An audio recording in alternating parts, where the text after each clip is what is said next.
Okay, Ismail, you can turn your video on. I'm going to admit everyone into the room.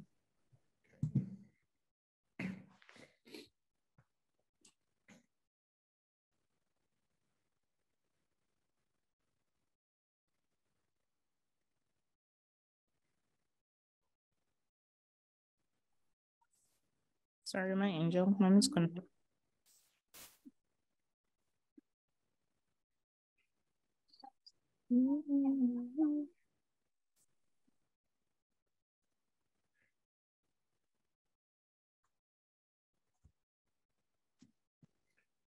Great. Good evening, everyone. Welcome to the fourth night in the Right to Speak series.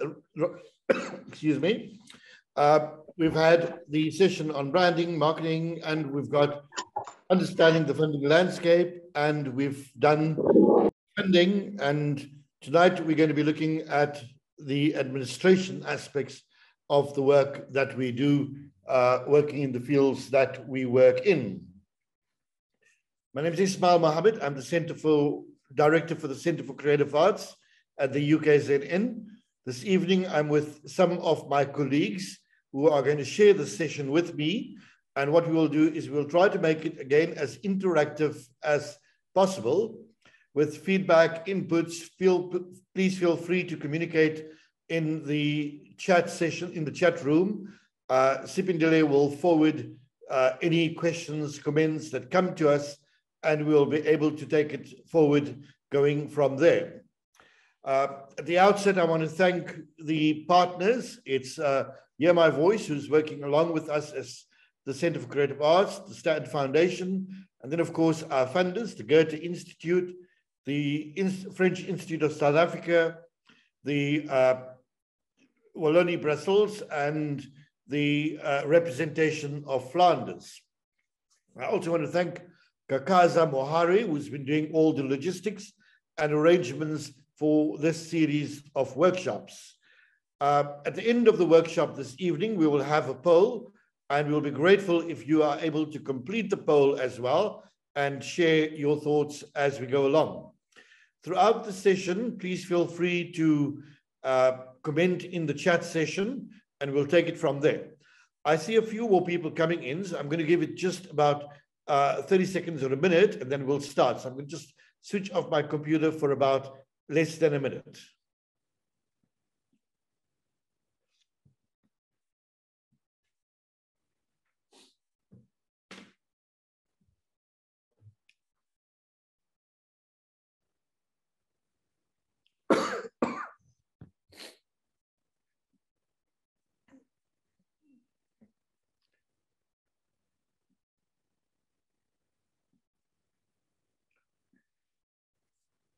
Okay, so let's kick off. To those who've just joined in, welcome. I've just done the introductions to the Right to Speak project, our funders and sponsors. I'm going to start off, before I introduce the rest of our team, just with a short slide presentation, which I'm going to talk you through. Again, these slides that we're sharing with you, we are going to pass them all to Kakaza so that you would be able to receive them. So there's no need for you to rush down and try to take down notes or whatever. If you can, that's great. But if you miss out anything, it's not a problem at all. We will share these with you. So let's start off with administration, because when we talk about administration, the first thought that goes through our heads is administration is about how we file, how we document information, how we put out our correspondences, how we do our finances, and so forth. But for me, administration of an arts project is far more than that.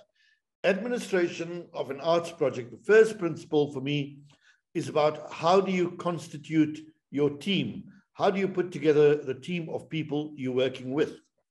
Now, whether you have an organization or whether you're working as an individual artist, at some time or the other, you have to give thought to a team. So if you, for example, an organization, you will have the people that work in your organization, whether it's finance or administration, or they have different responsibilities. But if you're working as an individual artist, when you do a production, you're not on your own. you're probably working with a stage manager, you're probably working with a marketing person, you're probably working with somebody else, so that you put together a team of people that you're working with.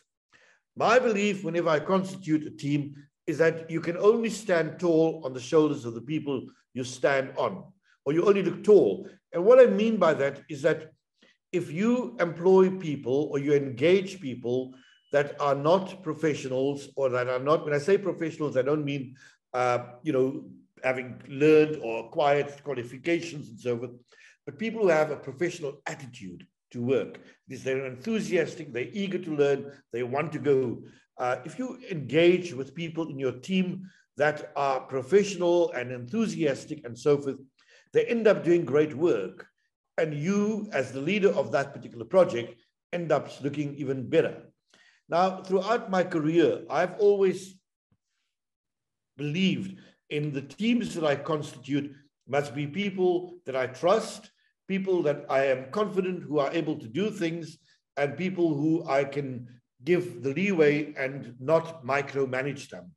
Because when you begin to micromanage people, you're not only doing your work, but you're also doing their work for them, and you're not allowing the people to think freely in your office space. So constituting the team for me is crucial to good administration. The best people for the job. And of course, you can get best people for the job through training, through raising people up, through whatever. But even if you're starting off as a small one-person group or as an NGO, don't go and look for who's your friend or who's your cousin or who's available. Go for the best people that are available, because those are the people who are going to make you look tall. Right, let's get to the next point. The components to your team is that everyone has a different kind of a talent. And sometimes our talents fluctuate and so forth. Now, I've written down some points there. There is a project leader, a creative person, the analyst, the technical person, the communications, and the support team. And that is essentially the way you would begin to constitute the kind of people that you want to bring together in your organization. So the project leader is somebody who takes overall responsibility, who delegates, who monitors, who has oversight of the project. The creative people in your team are often those people who generate the ideas, who think out of the box, and so forth. The analyst is going to be those people in your team working with numbers, asking lots of questions, wanting to know why, how, and so forth. The technical people are people who render the kind of support that Bash is doing right now with, sound, lighting, design, IT kind of thing. Your communications person is going to take your messaging out. And then, of course, you've got a lot of support people that you work with, and that can be at different levels of your organization. Now, we all have certain strong points, and we all know that we are best in certain areas and weakest in other areas. But we don't work in isolation, nor are we static human beings. That is, we wake up in the morning, and this is how we're going to be, and we're going to be like this for the rest of our lives. We change. So I'm going to ask you a very simple exercise. In the chat box, if you can write down just one word, how do you define yourself? Do you see yourself as a leader? Do you see yourself as the kind of creative genius in the workspace? Do you see yourself as the analyst? Do you see yourself as the technical person, as the communications, or the support person? What is your best trait as in your administration or in your team? If you want to just write that down in the chat box.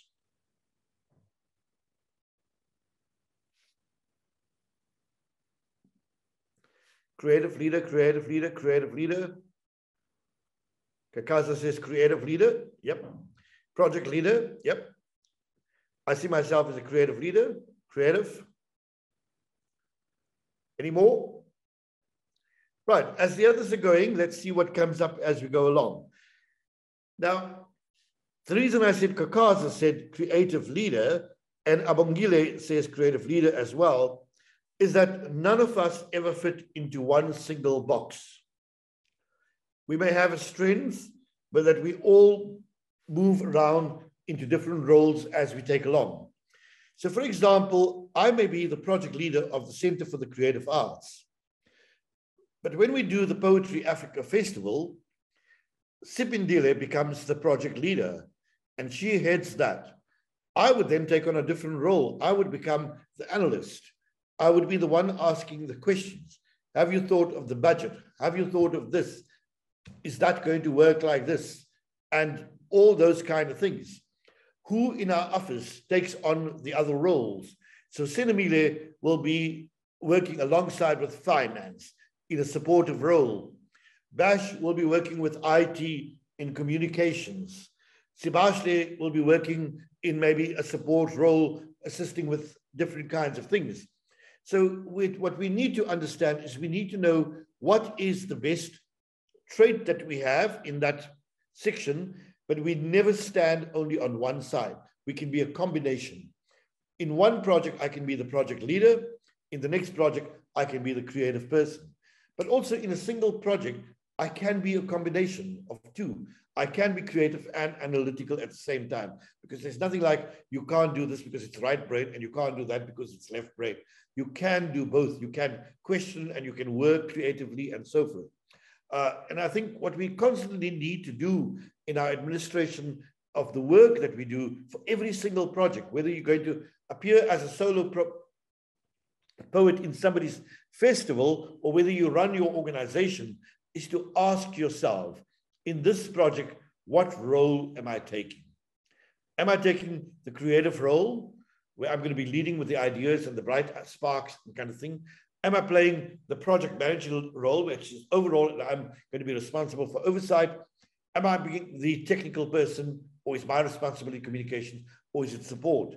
And there's no role there that is more important than the other. Because for good administration to exist, you need to have all those elements in your organization. And then, of course, some maybe 60%, others maybe 30%, depending on the nature of the project. But every part of your project must give consideration to all these things. If there's one part of it that's missing, you're going to have one part being neglected in your organization. So let's just say, for example, if we had a weak technical person in this project, what would be happening? We'd struggle with the IT. We'd be not functioning. We'd have problems with getting the systems off the ground and whatever kind of thing.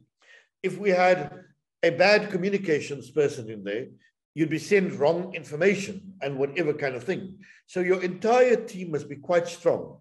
And we tend to think that support people in our organization are not the most important. They really are. Because can you imagine coming to an office that's not clean? Can you imagine coming to an office where you need to send something and your driver is lethargic? So that support team people also need to be incredibly strong, because they all form the administrative structure of your organization and make it all work for you. And the way we work at the Center for Creative Arts is that when we create any kind of a project, we define who is the project leader for this project, who is going to take that one on, what aspect are you taking on, and so forth as we go. And this evening, you are going to meet 6 of our interns who all are going to be chatting about the different aspects of the work that they do within our organization and key things that they take into consideration when they're planning. So let's go to the next one. There is, as an administration or any kind of thing, you have to innovate. You can't create your systems, your office systems, the same way. You can't file things always the same way. You have to innovate. You have to take chances. But the one thing that's important is that you must be able to calculate your risks. If you say to yourself, let's take a chance on this project, you must know, what are the risks? Are we going to lose lots of money? Are we going to be able to get that money back? If we lose the money here, how do we make money somewhere else on our project? So be innovative, take a chance, but always calculate your risks. If you're working on anything and you're not calculating your risks, you're going to move into serious trouble with your organization. Okay.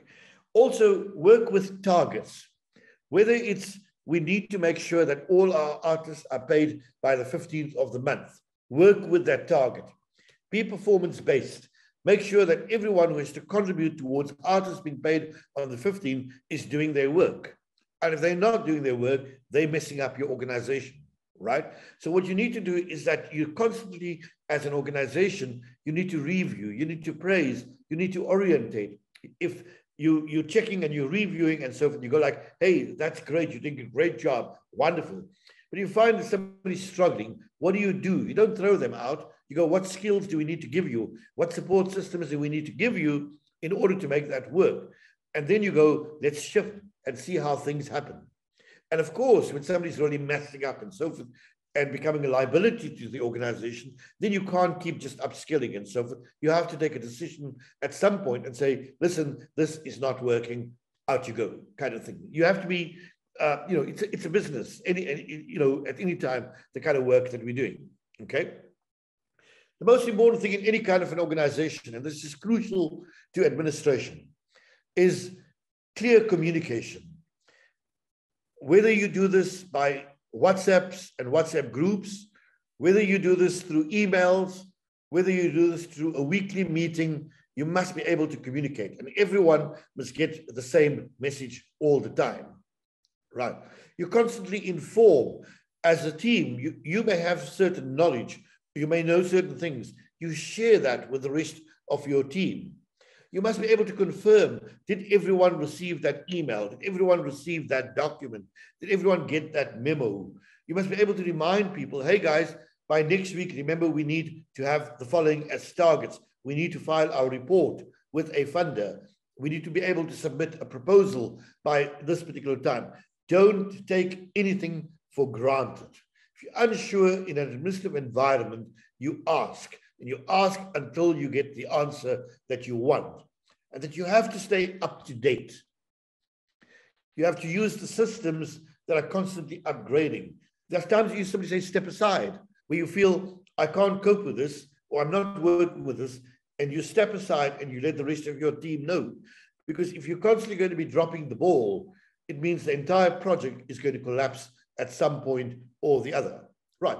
Now, what I want to do at this point is I'm going to call in a colleague of mine, Philile Nkikija. So, Philile, do you want to switch on your computer? Good evening, your screen. colleagues. Good evening. Philile is the senior administrator at the Center for the Creative Arts. I'm going to go through a few questions with you, Philile. Briefly, tell us, what is a senior administrator? Sorry, can I get the question, Ismail? What is your role as a senior administrator? Okay, as a senior administrator, that's to say the backbone of the organization. My position needs every component together of the center, maybe the creative team, the marketing team, the finance team, the administration team. So it all comes back to the desk where I sit. So it's a very important role that I play, just to ensure that if we have a project that we are working on, that we are all on the same page, we know how we're supposed to be moving. Ideally, timelines actually assist an administrator. When you set timelines, like Ismail has said, we need to put deadlines on things. So if we have a timeline, when you're saying we are starting a project, working on a project on this month, by the end of this month, we should have achieved certain items on our projects, like what it is that we might have finished in a month's time or in 2 months' time, just to ensure that at the end of the day, the project comes out as it is. Admin comes with a lot of documentation. You create a document to create a document. So you can start off with your project and say, okay, here's the program, it's there. But from the program now you have to generate a personalized schedule for a guest that is coming through. From that, you have to generate a transport schedule for those guests. You have to generate a staff roster. You have to, it's like creating a document to create another document, just to tighten up the projects, to ensure that by the end of it, there's no balls that have been dropped. So that's what it is. It's not just up to the festival, it's also after the festival, the aftercare of the festival, just to wrap it up in that way. Yeah. Now, Sibahle, you work with a lot of poets over Poetry Africa. Yeah. And we work with incredibly tough deadlines and so forth. What are some of the challenges that you get from poets when you're dealing with the kind of administration? Well, it always starts from the beginning. When you are sending out, first thing, an invitation. When you're sending out an invitation, you find that some of the poets are not attending to their mailboxes every day. So sometimes you give them a deadline. Please can you respond to us on this date so that you know that you have accepted our invitation. Maybe after a few days, they were like, oh, I missed this from my email. Yes, I would like to be part of the festival. Meanwhile, once you saw that there was a deadline, you moved on to the next list. And now you end up being like, I'm having a higher number of poets as I had planned because people were not checking checking their emails. And even after you've communicated that after this, you need to be constantly checking your emails because we want details, we want your profile, we want your pictures, we want your social media handle so that we can tag you on our post. It also takes time. Sometimes you'll encounter a poet who doesn't have a biography, who has not actually worked on a biography. So we are very specific when we're saying we want 100 word, 200 word, or 300 word biography. You'll find that poets battle to actually cut down their bios to actually come to the number that we require. So that means on our end, we need to calculate that if we receive such a bio, now we need to calculate getting someone to actually edit a bio. And the one thing about editing a bio, you'd need to edit a bio and send it back to the poet to approve the edit. And also it means there might be a delay in that process as well. Booking flights, same thing. Simple as send me your ID copy so that I can book your flights and accommodation. Which airport are you flying from? It will take a week to actually get there. So it's just a matter of, I think sometimes some of the poets, I don't want to say this, but I just feel like you're not taking care of your business. You're not taking care of your livelihood. If you're not responding to your emails, if you're not checking your emails constantly, maybe it might be sounding like I'm talking from a position of privilege where every day I have to be on my emails, every hour I need to check on my emails. Yes, not every hour you have to be on your emails, but at least make time. If you are saying once a day, you are checking your emails in the morning or during the day, skip to that so that you are able to communicate the information that is required from you. Now, Sibahle, you also work with audits, and we've just completed an audit, which you've got a very clean audit. Many people in this group, particularly following up from the last two conversations that we've had, where you're working with funders and we do funding applications and we write reports and so forth. So what are some of the kind of administrative documents that goes into preparing for the audit? We dealt yesterday with one of the documents that are required for the funding application and the funding proposal. But what are the documents that are required for an audit? The documents that are required for an audit, firstly, when you're preparing an audit file, so the filing in admin takes place on a daily basis. It's not something that you should wait until it piles up and you can't catch up with it. Once you leave it for a week, it's a problem. It takes a long time to retrieve documents that you require. So in preparing a file for audit, you have to ensure that when you're preparing it, you're not leaving any room for an auditor to start questioning you. Because once they start questioning you, then you panic and then they start digging deeper and you're like, okay. And at the end of the day, you look as if you are hiding something, Gandhi, you're not hiding anything. It's just that you do not have your books in order. So an audit file, each project should have its own file. So in the file, you'd have your proposal in there. You would have your contract. If the funder did send you the proof of payment, you'd also attach the proof of payment in that file. And then in your proposal, you did list the things that you wanted that funder to cover. So if you said that you are going to pay 5 poets and you're going to be paying for technical as well. So you would need to have a list of those poets that you have paid. So at the university, there are 3, if not 4 paying methods. I'm sure for other organizations, it's just one payment method. For us, I think we're dealing with 3 or 4. We're dealing with service providers who are on the database of the university. We are dealing with foreign payments. We are dealing with a system that does appointment form for individual artists. And we are also dealing with EFT payments for companies that are not necessarily on the UKZN database, but the procurement policy only allows us to pay them twice. After that, we need to get them on the database. So you need to have their letter where you invited that poet.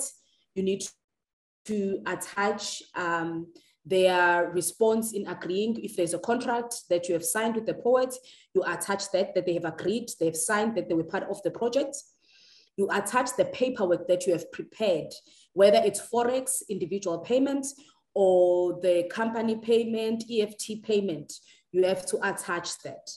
At the end, you have to attach the proof of payment. On our end as a university, it comes through from a cost center report, or it comes through from a salary report.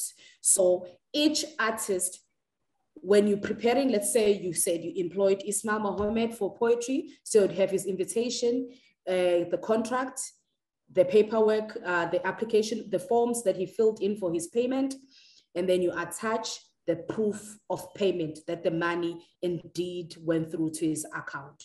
If it was a technical service, you do the same.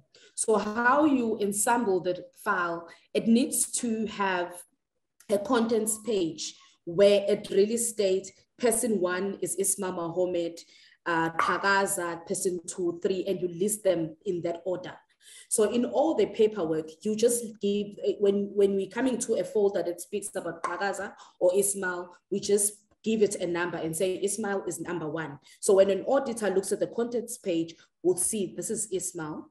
Okay, Ismail is number 1. So let me go to the folder that is number 1, and that your auditor will find all the paperwork that has to do with the participation of Ismail Mohammed in that festival. So it's all about you presenting a neat file that is in order, that leaves no space for question with an auditor. We just went through that process now with the KZN Department of Arts and Culture. It's not something that they do on a yearly basis, but they rotate organization as a funding body. So they'll sit 1 year and say, we are auditing this organization, this organization, this organization. To be quite honest, I joined the Center for Creative Arts in 2011. It was the first time. They've been funding us even before I joined the center, but it was the first time they actually came and said, we are here to audit you for the money that we are investing in the projects that you are doing. So it went very well. We had a clear audit. We filed things the proper way, and there was no room for them. Actually, it took them 2 days. They were auditing 3 files, and they did those 3 files in 2 days because they fund us for 3 projects. So each project had its own file. So they actually audited us for 2 days. They were done, they were working half days.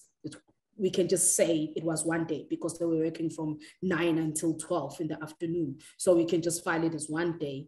They actually did 3 files and it was a clean audit. Yeah. And the original time that they had allocated was 4 days or plus, 4 days or plus. And the first day, in half an hour, in the first morning, they finished up and they said, we'll come back tomorrow. The next day they came on in the morning and they were done and we were able to engage with them. But what is important is that you never know when you are going to get an audit, particularly from the DAC or whatever. And as government begins to tighten up on government agencies who are funding, there's going to be an increasing need for arts people and arts organizations who receive funding to be able to keep their documents clear for audit purposes. But I want you to just touch on one last point related to that, Sibahle, because we all tend to work in the online space and we think that's really great and whatever, and we keep all our documents, everything on file. But why is it necessary to keep finance documents as hard copies? So I think in the past 2 years, we've been working online, and I gotta say, as a Center for Creative Arts, we fell into the trap of just filing things electronically. And because we could not go back to the office. And it so happened that our finance administrator at that time, her computer crashed. And now, if we did not have a backup of the main finance department in the university, we wouldn't be able to retrieve all the work that was in that computer. So it's advisable, if you save on your computer, save in the cloud if you are under pressure. But it's important to file your finance documents as hard copy, not just finance, but I think finance is the backbone also of the organization. That's the one thing, even anyone who works in the documents in the building, they would like to know. How are your finance control? How do you have any controls for your finances and how it is? So it's a matter of having the information right in hand. So when you've got a file and it's all in order, Ismail can come and say, how much did you get from the donor? And I'll be like, oh, this is how much. When are we supposed to submit a report? But if I don't, I'm still paging on my computer because it's slow, it's taking up time. While if there is a file, a physical file, I can just pull a file and say, okay, the reporting period for this contract is this day. We have to report after 30 days after the festival or whichever day. So it's important to have those finance documents, and finance documents should be kept in our offices for 5 years. And thereafter we can actually destroy those records. But within that period of 5 years, it must be kept in a file, a hardcover file, so that you are able to retrieve the information even when the auditors come unannounced or a funder come in unannounced. And it also helps. Some people, we've experienced quite a lot of embassies would say, we'd like to come to your space. So we normally take them on a tour around the office. They see the office. So it's also a good thing for them to walk in and see the order, how we have filed all our projects. It gives them confidence that if we invest our money in the center, then we have, for sure, there is a system in place to actually ensure that the records are kept safe. Super. Thank you very much, Sibahle. We'll come back to you a little later. Sizwe, I'm going to go to you. So Sizwe, if you want to switch on your video. Now, the Center for Creative Arts, we run a monthly project called the Artfluence Democracy Dialogues. This is an online program where we create a video documentary around the way the arts is aligned to our cultural and our social histories. And Sizwe produces this project for us. So as the project leader, Sizwe, I'm going to ask you, what are some of the things that you think are necessary for a good project leader in terms of administering a project? Okay, thank you for having me. Good evening, everyone. So I think the most important things to have as a project leader or project manager is a clear method or system of basically addressing a production or project that you're doing. So for example, what I mean with that is when I try to work on the project, I would start off with an ideas board. So what would that do for me? It basically gives me a space where I can start thinking about what is necessary and how I envision the project to be. So this can be basically you just writing on a document things that you feel that are necessary for the project. Or it just could be you just making a spider diagram, trying to connect the dots and seeing where your possibilities, where things connect and where things intersect. So for example, for Artfluence Democracy Dialogues, I know that the project needs to be informative. So what I do is I have to create context around a particular theme that we're working with. So we will have basically a historical journey around that particular theme. And then we need to also create a a connection with the contemporary audience that we are working with. So this will come in the form of vox pops, which are basically small responses from the public on their view on that particular theme. Because we're working in a space where we are trying to interrogate and see where the arts and how they relate to particular themes, we will obviously look at artists and their productions and how they address those particular themes. So I want to just pick up on the ideas board. Once you create the ideas board, how do you bounce that off your other team members? Yeah, so with that, we work with a research and development team as well. As you had mentioned before, that with every project, you need a strong team. So part of that team includes the research and development. So we will have conversations. We will meet in situations where they will give me perhaps a perspective on an idea that we want to interrogate, and that will spark an idea for me to actually go through and research further on that particular topic to see is it whether it is relevant or not for that particular episode. So that, in a sense, would initiate the next phase of the project. So as a project leader, you take full responsibility and accountability for things, but you also work with the team. Just talk to us about how you delegate. Yeah. Okay. So with the project, it has different aspects. It is it's very complex in a sense that you have to have video footage, you have to have imagery, you have to have sound, you have to have somebody that puts everything together. So when that happens, I look for people that I feel would be strongest in that department. So with the research and development team, they will be the ones that will look for the particular images and footage related to the script that we already have. And we'll look at sound, somebody that has a background in sound that's going to try and balance that and clean out unnecessary noise. With the interviews, we will look for people that have a close interest with that particular expert or that particular artist, whoever, and that can create a genuine connection with them when they interact. So this creates a space where it kind of has synergy in a sense, and it's not a process where it seems to be very labor intensive, but it flows in a sense. Now, Sizwe, in the room with us, we have arts people or poets who work either for an organization or some poets who work in their individual capacities, the independent poets. Why is it essential for every poet or every artist to have basic project management skills? And if they don't have it, why is it essential for them to find the training to acquire those skills?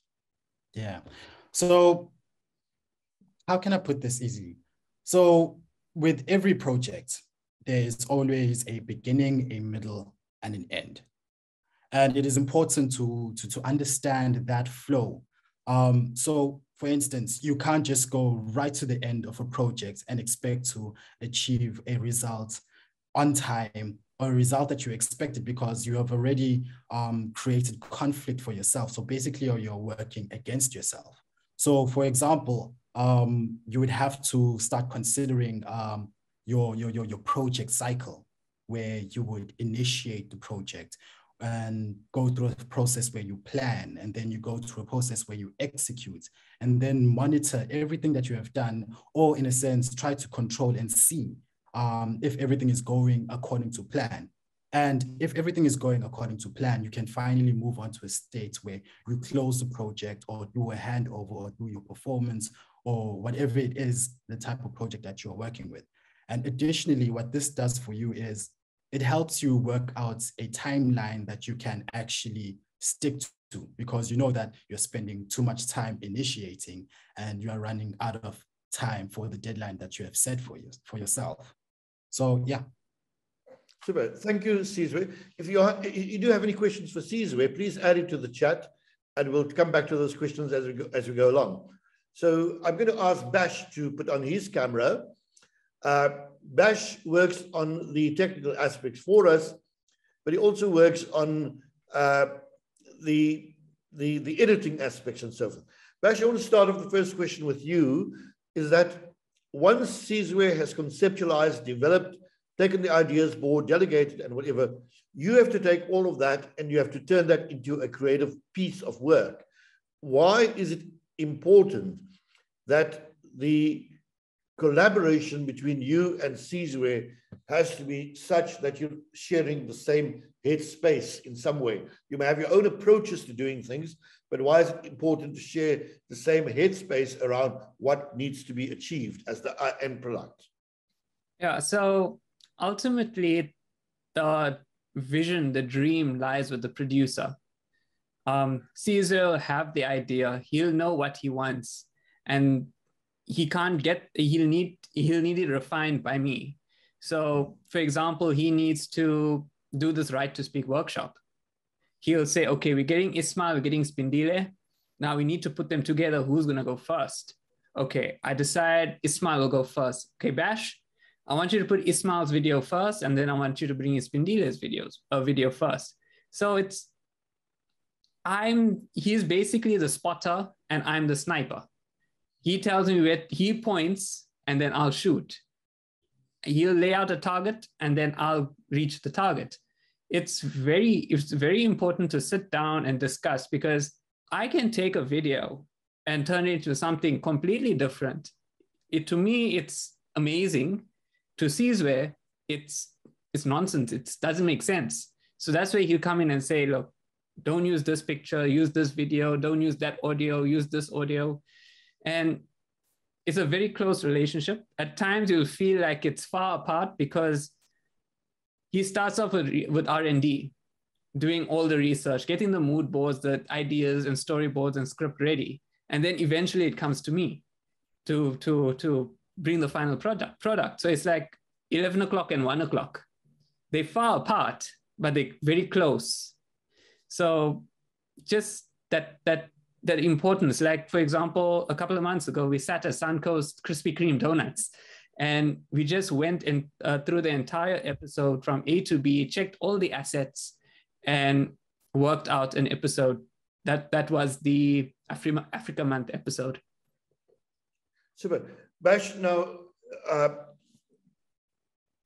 we're going to be talking a lot more about this multidisciplinary way of working, creating things and so forth in the workshop tomorrow. But you started off as an intern. In fact, everyone that you with the exception of Philile, who's a full-time employee, all the other people from our organization that you're going to be talking to today are all interns. You started off as an intern when you joined the CCA last year. You came in and you learned certain things. Why do you think it's necessary for the poets in this room to push themselves out of their comfort zones and take on some of the kind of administrative, some of the kind of leadership, creative and governance roles that happen within an arts organization? Because you learn. What are some of the kind of spin-offs that you've got out of a opportunity like that? It's experience. When you surround yourself with people, like my mother told me many years ago when I was a child, keep good friends, because those people will rub their personalities, their experiences onto you. So, for example, with Philile, I sort of grabbed some of her admin sides of arts. With you, I grabbed some of your experiences into my work. And then as the year from last year to now, it's like I have more ideas. I'm more multi-talented. And in terms of poetry, like you can write a poem in a book and then send it off somewhere, but it's 2022.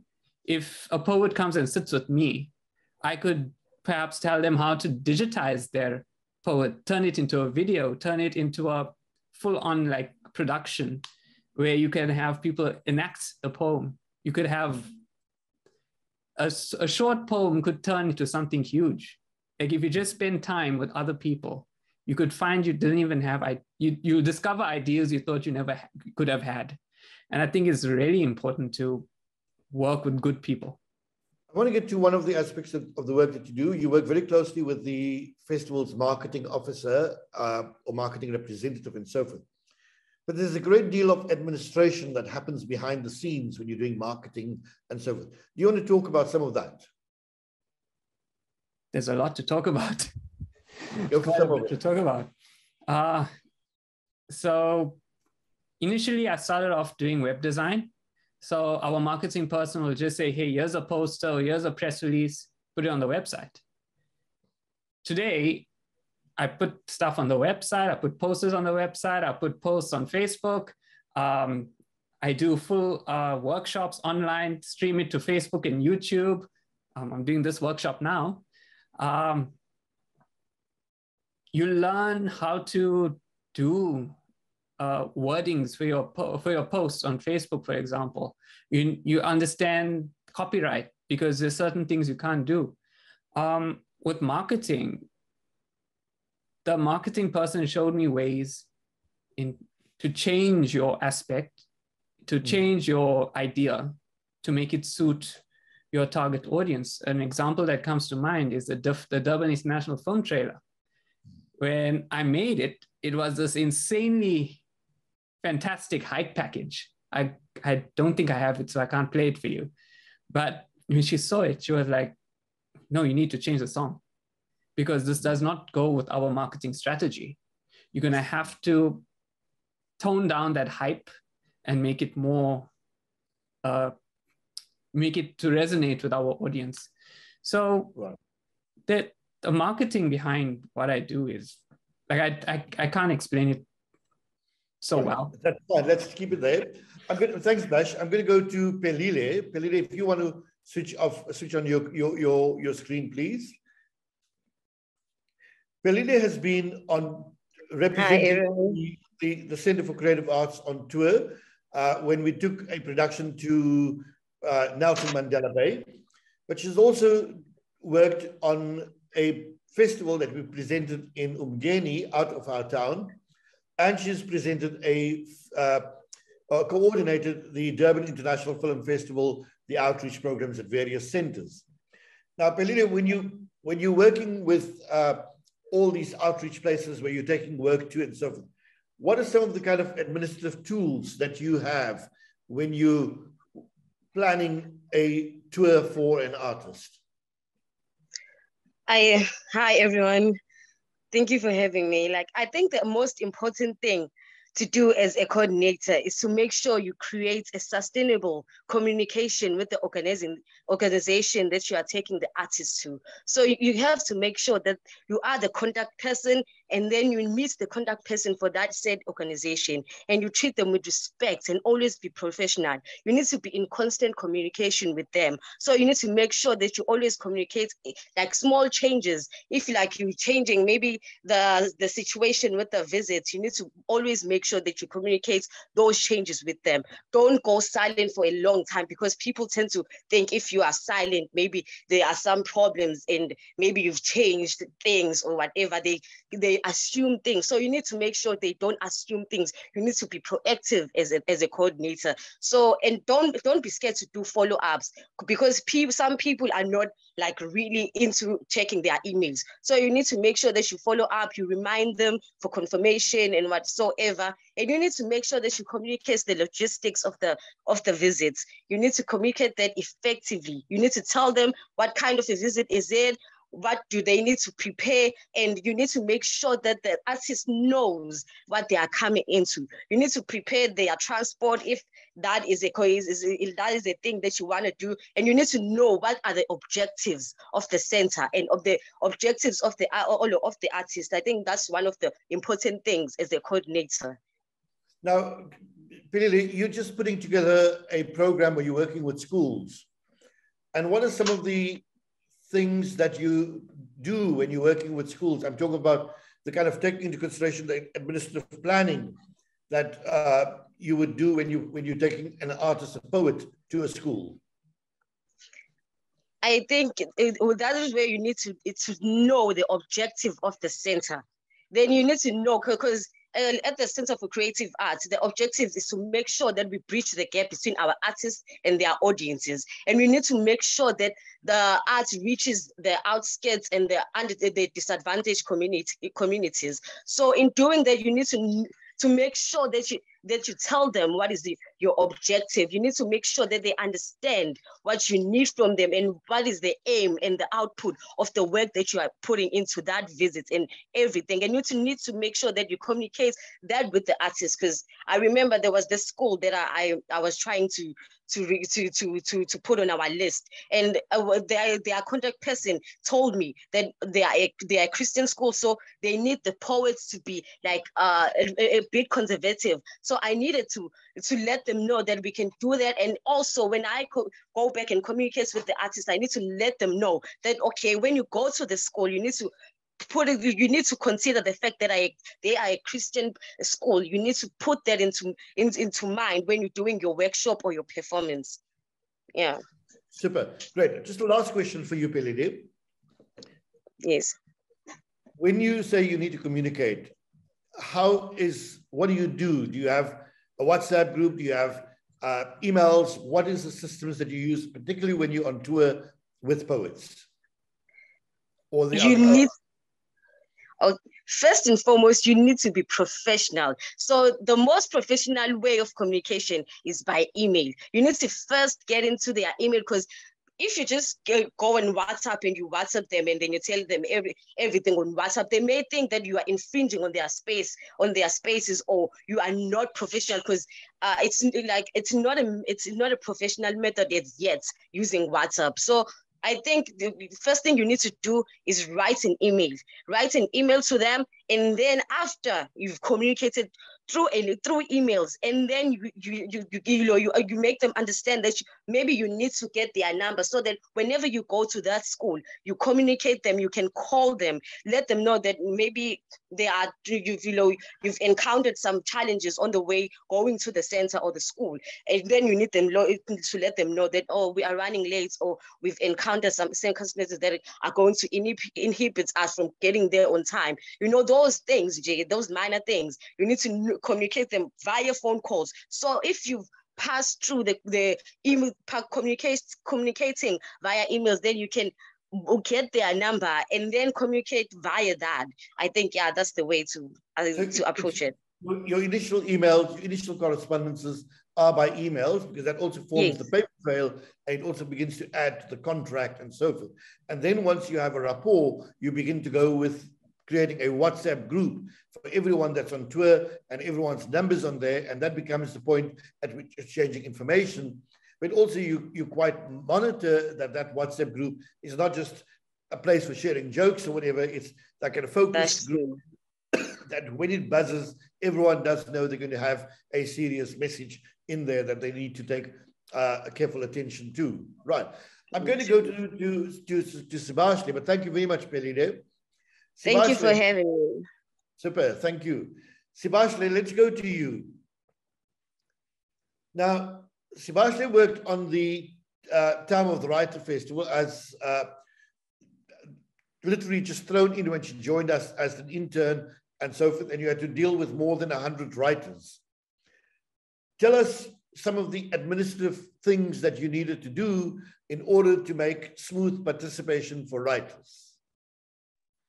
Yeah, hi everybody. So I hope everybody can hear me. Can you hear me? Yes. Okay. So, man, the challenges firstly was just the fact that the festival was in an online space. So that was the first challenge that I had to face, that everything that I could communicate was over virtual. And so I had to write a bunch of emails to people. And then obviously there were things that we already talked about, like authors not replying on time. And so we had to make plans when people reply late, and we had to re-alter the schedule and the whole program. So I'd say that mostly I took my role as the plan B role, where I knew that sometimes things are not always going to go according to plan, because we are in the online space and everyone is adjusting to the new online spaces. But then I was able to elasticate myself in order to make plan Bs in case I don't get an author, and then I try to get an alternative contact and let them know that I was going to contact them in that way, so that they expected that. So, and then the second thing that I would say was like timelines. I feel like in that time, we had to literally curate a festival with a month. And so we were working with really tight timelines, and sometimes the people that you're writing to don't always take that the best way, because if you're going to write someone to today and then you tell them in a week's time is my deadline, you know, not everybody, we're working with like legends, people who have their schedules really, really tight. So that was that. But then approaching things in a professional way that doesn't make the person feel like you're rushing them, rather than wanting them to be a part of something big, and explaining to them as much information as we can in the minimalist of emails, because we avoid trying to write a bunch of emails to people, but making sure that from our first approach of email, already someone has an idea of the whole spectrum of the festival, what is expected of them, and what their participation may look like. So yeah, I guess that's what I could say in terms of just the things that I faced in some of the writing. You work with celebrities, you work with big people as well. Yeah. Talk to us about issues of confidentiality as part of the administrative process. Getting people's numbers and those kind of things. Okay, so my role also was partly having to collect the biographies and pictures of them. And so you wanna make someone confident in sharing that kind of information.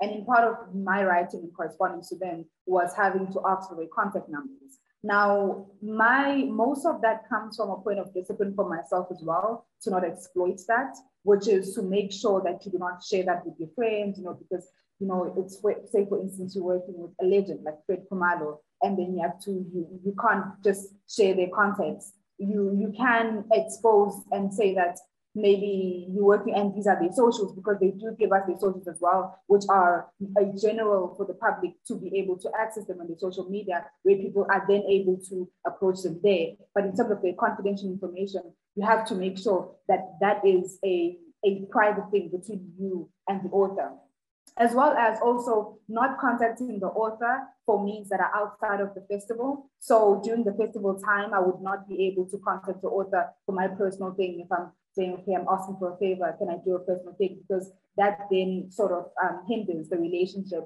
of trust between you and the participant. And also, I think just generally not trying to not be starstruck when you are able to just call them confidently and speak to them and ask them to join the session. If they're having a problem, be able to assist them in a way that is calm and where they feel that they can trust you as a person if they're experiencing any problems or have any questions about the festival. Yeah. The final question for you, Sibahle. We've got poets in the room who always want to be part of Poetry Africa. They want to be part of other festivals and so forth. Yeah. As a kind of co-curator and chief administrator to the project and so forth, what is the single most important thing that you would say to poets who are trying to get themselves onto a particular program? Things around what happens when a poet lets you down, or when a poet does not deliver, a poet is not sending the emails and so on. How does that impact on the broader organization? And do we as administrators sit in our boardrooms and coffee rooms and talk about that nuisance poet? Well, okay. So what I can say for people who want to be a part of the festival is that communication is key.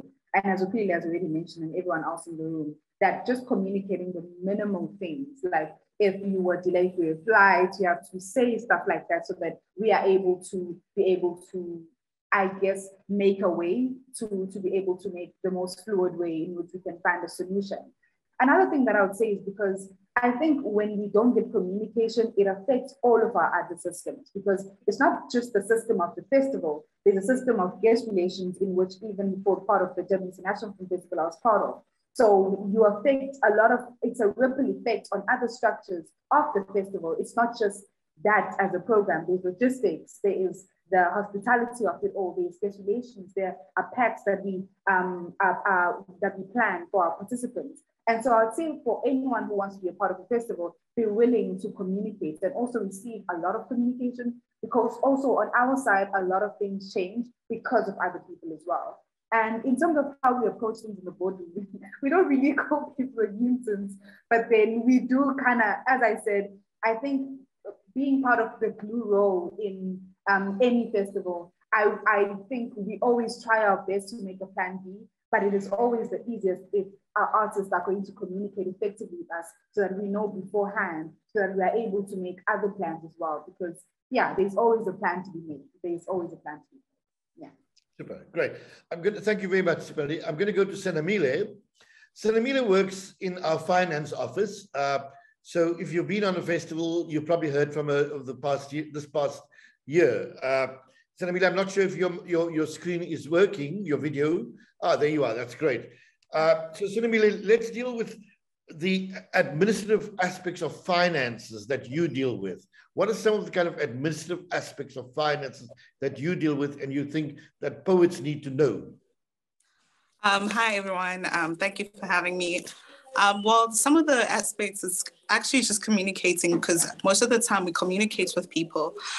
So it's having the right information at all times, you know, so that when you communicate with people, it's the correct type of information, because you don't want to send a message to someone that's incorrect, because we're working with something that's very delicate. So because it's money, you know, we have to talk about money, so you can't mess that up. So one of those things is just paying attention and making sure that you're sending the right information to the right person. Super. Let's talk about money. When you're dealing with poets, they need to send you documentation. What happens when you don't get the documentation, Senamile, when you don't get the documentation on time, in terms of their payments then being sent to them on time and so forth? If Senamile is having difficulty there, maybe you want to take that question. Poets who need to send documentation. There we are. Senamile, Yes, sorry. Poets need to send you documentation in order for you to process their payments. And if they're not sending you the documents on time, what happens to the payment cycle? Well, when people don't send in documents on the correct timelines, it delays payments. So with those things, when you first communicate with someone, it's very important to feed people with information in the first email, but not to feed them a lot of information at the same time. It's very important to just keep that information limited so that they know what's going on. So if A doesn't work, this is how it's going to work. So at times we give people a space to submit documents. So when people don't understand why they haven't gotten paid, it's because maybe they sent in documents at a later stage where then payment runs have been cut off for that month or the time period, you know. So it's very important to feed people information in the very beginning so that they fully understand, so that they have an idea of how the payment system works, so that they don't get confused. Super. Let's deal with the funders, because you also help to prepare for the audit and so forth. Yeah. What are some of the lessons that you learned as an intern working with preparation of audits? And what is the message that you'd give to poets who are applying for funding and managing their funding and so forth, budgets and so forth? I think when you prepare for audits, it's very important to keep a daily check, a weekly check of documentation, because as Philile said, we have to keep a hard copy file. So when you don't keep stuff in files and make sure that they're up to date and keep correcting lists and putting in stuff, you're gonna have trouble. So it's very important to keep things updated, work with timelines, and make sure that if you decide that I'm gonna do this particular file for this week, you focus on that and that you complete tasks.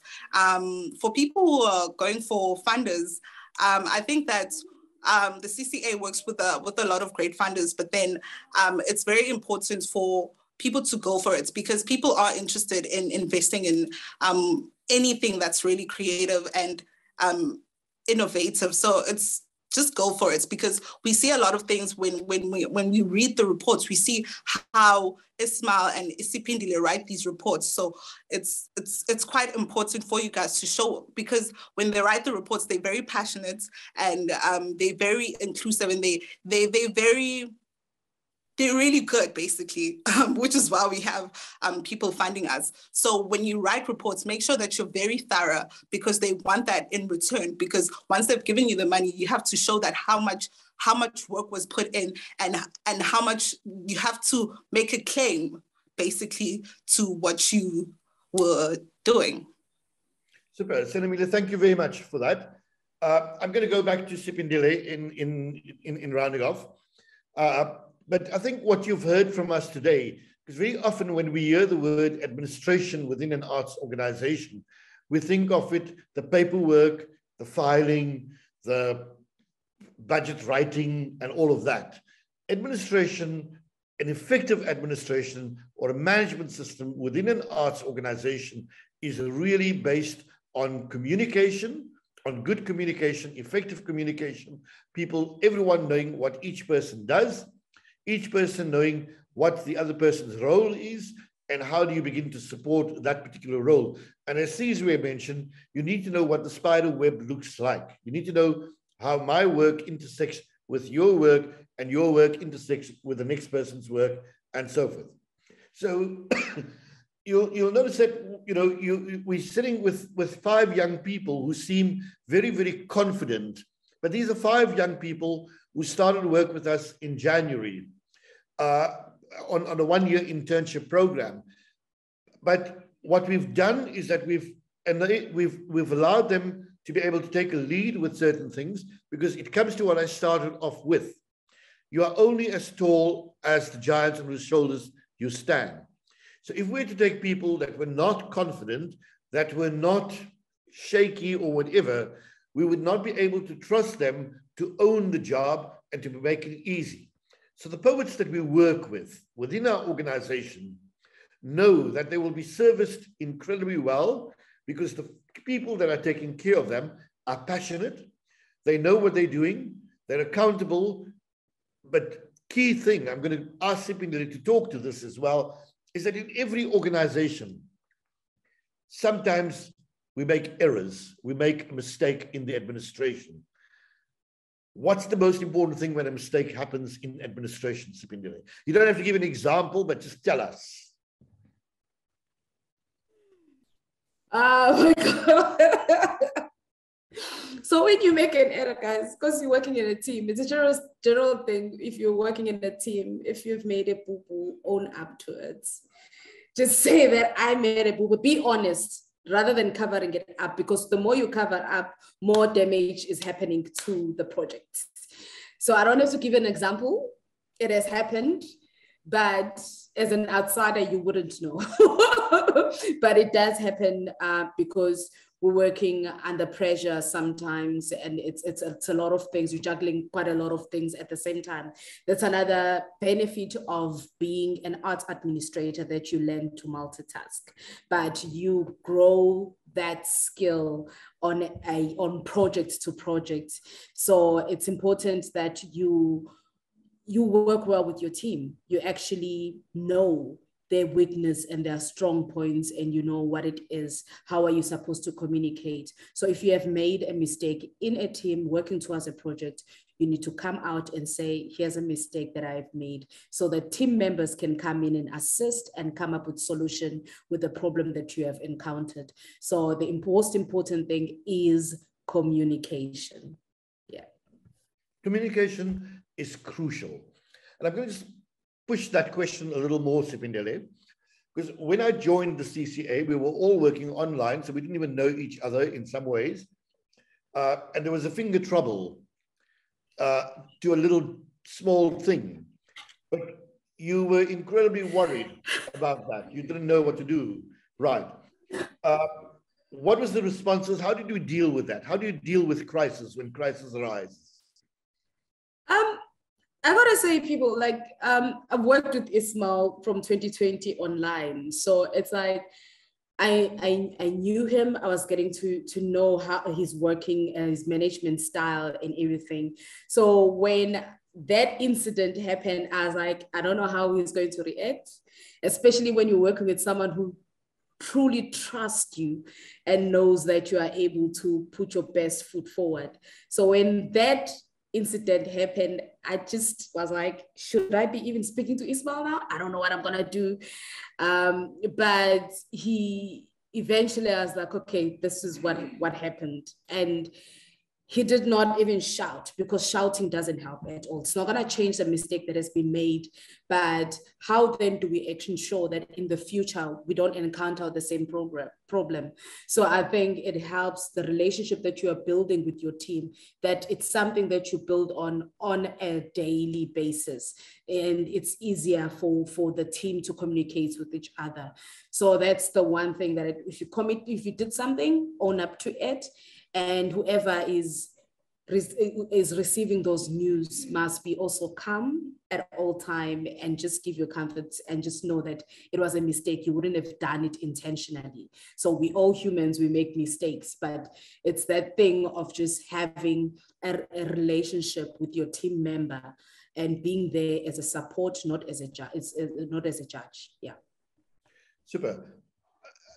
Yeah, the key thing to understand as a project leader, and particularly when you're heading up an administration like this here, is that when somebody makes a mistake, what are you going to achieve if you scream, shout, and throw tantrums?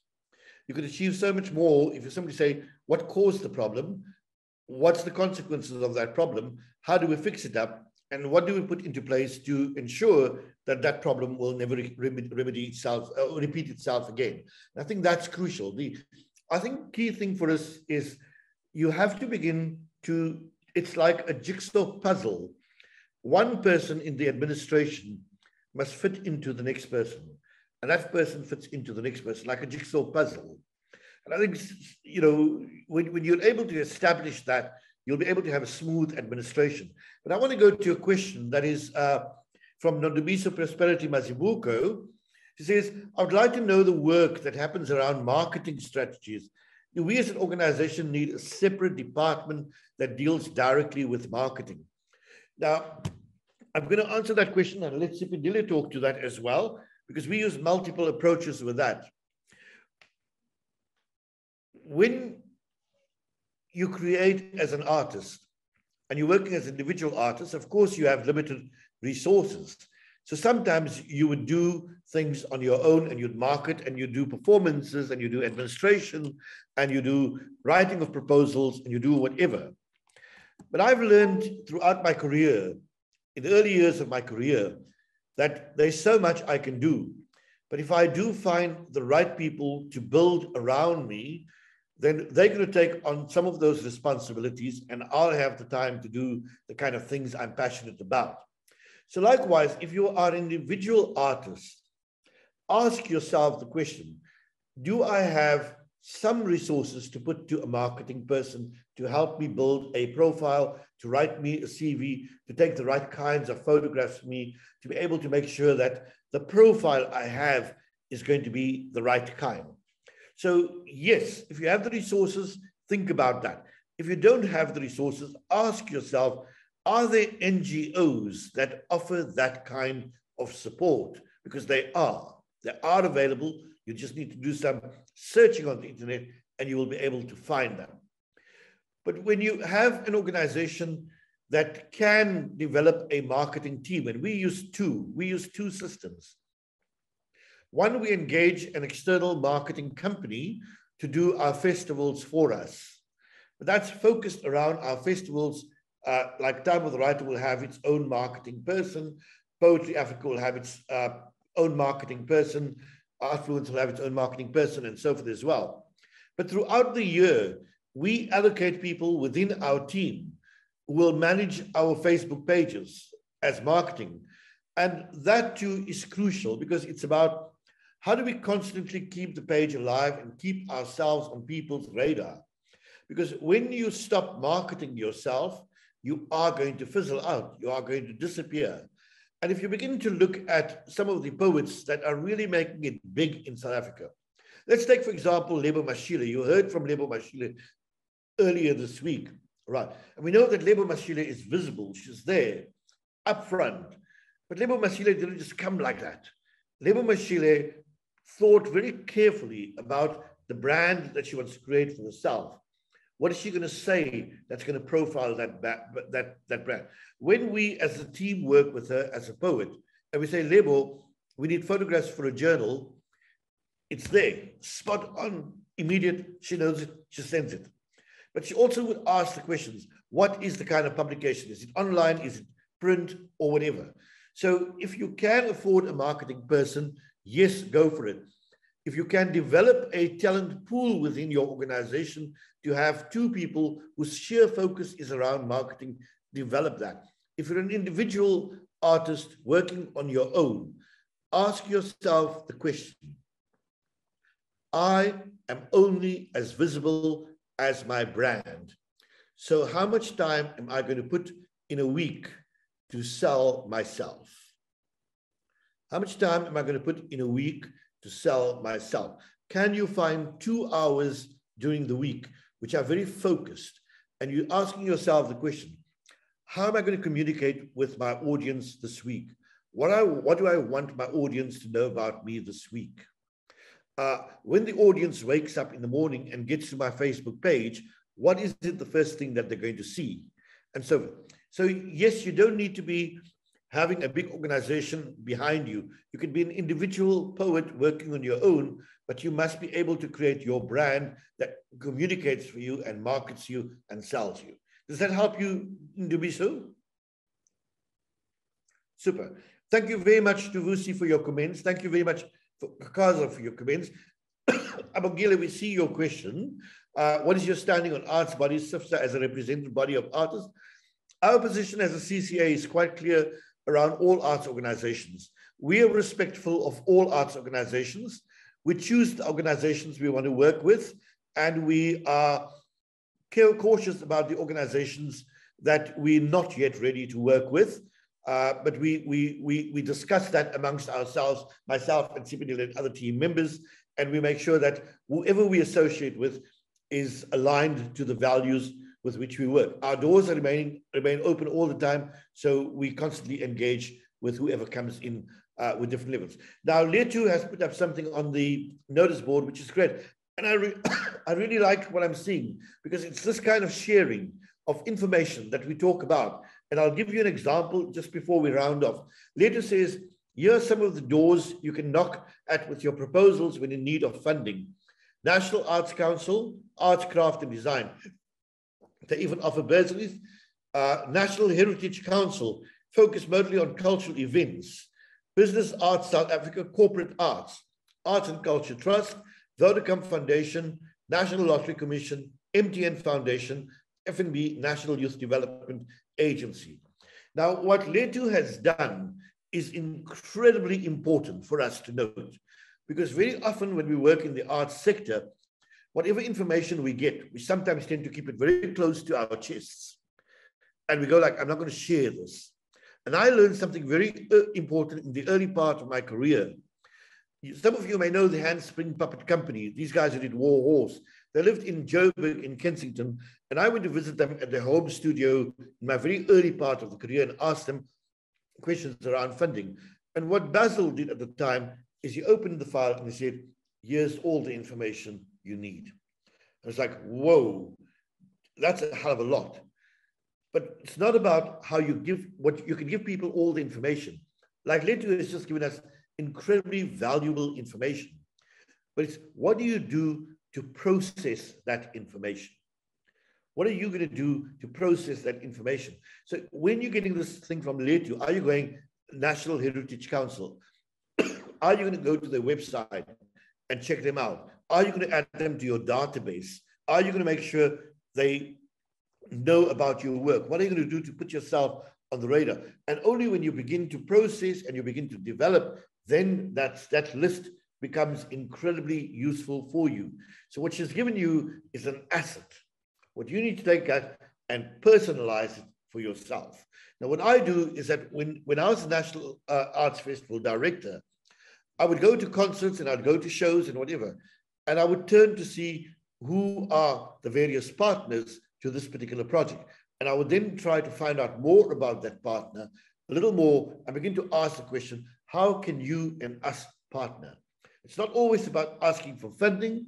It's often asking about how can we partner? And when you ask the question, how can we partner, you'll find that it's so much more easier to survive in the arts sector. Okay, super. Let's take any last questions that we have from anyone.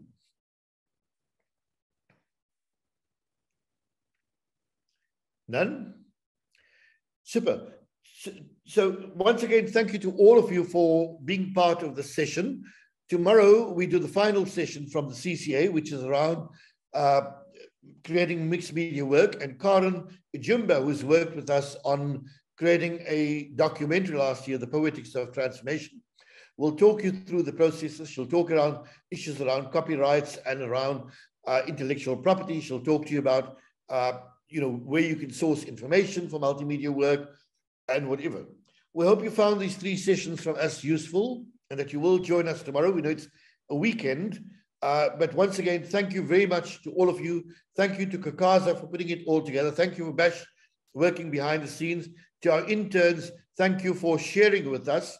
And I see Sipindele's hand, but before I hand over to Sipindele, I just want to also say, once again, thank you to our funders, the Goethe Institute, the French Institute of South Africa, the Wallonie Brussels, and the representation of Flanders for making it possible for us to be able to dialogue with each other and to share. Sipindele, over to you. Thank you so much, colleagues, for tuning in and being part of the streams of workshops from the beginning of the week, and hopefully that you join us tomorrow for the final one. Just the reason for my hand up is most to remind you of the poll before you end the session. Thank you. Yes. Please don't forget the poll at the end of the session. If you go to the bottom of your screen, it's up on the screen there. You can enter the poll and share your thoughts on there. But once again, thank you very much and all the best to you. Enjoy the rest of the evening. We'll see you tomorrow evening. Thanks. Cheers. Bye-bye.